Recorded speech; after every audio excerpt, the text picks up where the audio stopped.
My name is Daniela Delinschi, and I am a PhD student at the Technical University of Cluj-Napoca from Romania.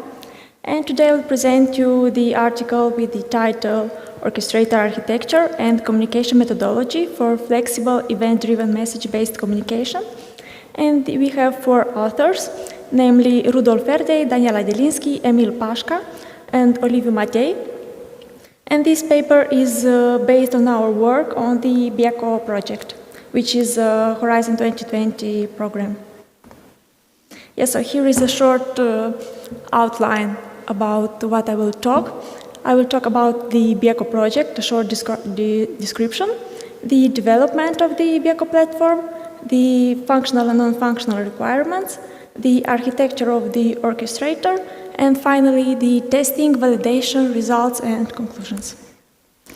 Yes, so the BIACO project is a holistic approach to system security assessment.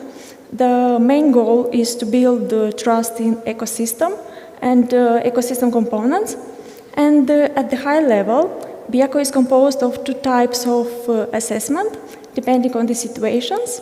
The design time assessment, which is for the source code, architecture, and for good practices, to find problems in the design time and in the implementation phase. And next one is the runtime assessment, which is finding the problems related to the behavior of the component. The BIACO platform is composed of a platform that includes an orchestrator and the platform UI, and a series of tools and services which connects to the platform to perform various tasks. The system can do the assessments on both, on the design time and the runtime. And this component can be a complete system with hardware and software parts. And this execution is controlled by the user that can also interact with the UI components from the tools themselves. Here are some functional and non-functional requirements for the orchestration. The main functional requirements are near real-time message processing and transfer, the message integrity, and the safety and security of the communication channel. And regarding the non-functional requirements, the fundamental ones are the atomicity, the throughput, and the scalability.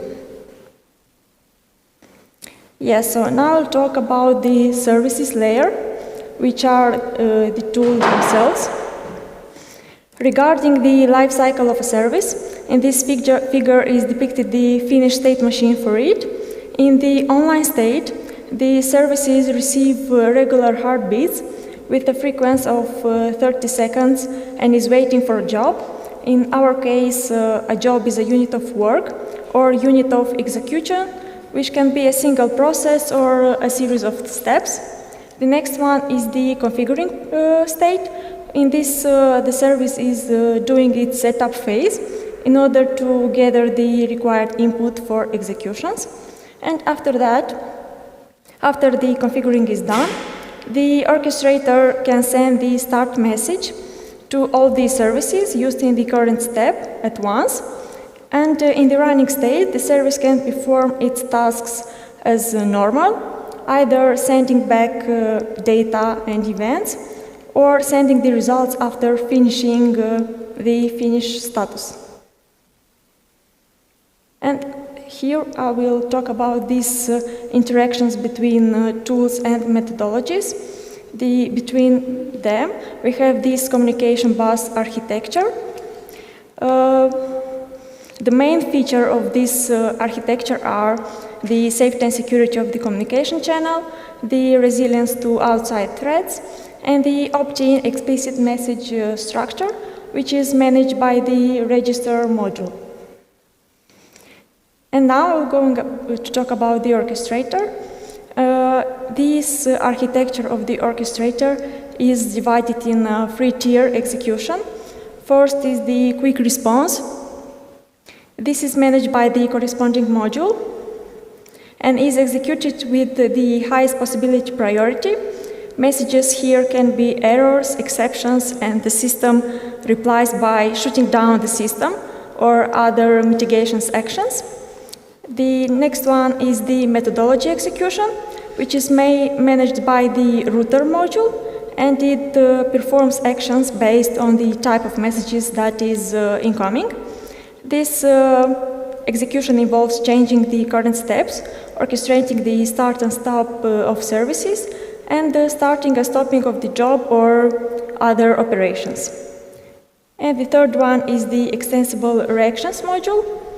In this module, it has the least priority and is used to extend the functionalities of the system with the plug-in architecture in order to perform various miscellaneous tasks for the system, like uploading information to the UI.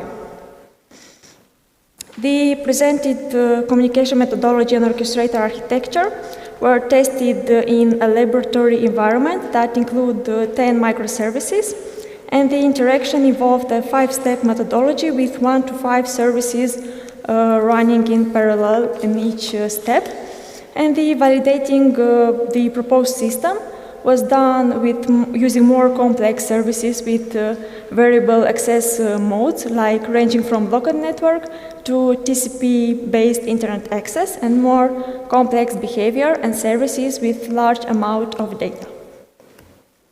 In the results, we obtain the behavior score of 97%, which means that the most problems were dynamically detected and mitigated, and the problems remaining are namely the receiving messages at the wrong times. Regarding the execution tier, for each tier is the following. For the quick response, the average is 1 millisecond. For methodology execution, the average is 10 milliseconds. And for extensible reaction module is around 100 milliseconds. Here are some advantages and disadvantages of this proposed concept and architecture.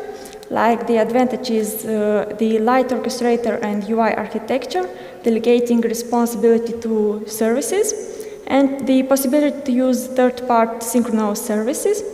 Disadvantages are the custom UI for service if complex interaction is necessary, and the proposed life cycle is mandatory. It means that the tool need to have that sequence of messages. And for further research and testing, we will work on optimizing the response of the system, the behavior modification for invalid messages, and to increase the resilience of the system. Thank you for your attention. And if you have questions. Thank you for the presentation. If there are any questions, please. Good, and I have some questions. I think I missed in your presentation, you talked about tools, communication, and orchestrators, but I guess I missed the methodologies. How are they stored and how are they run, or what do we do with them?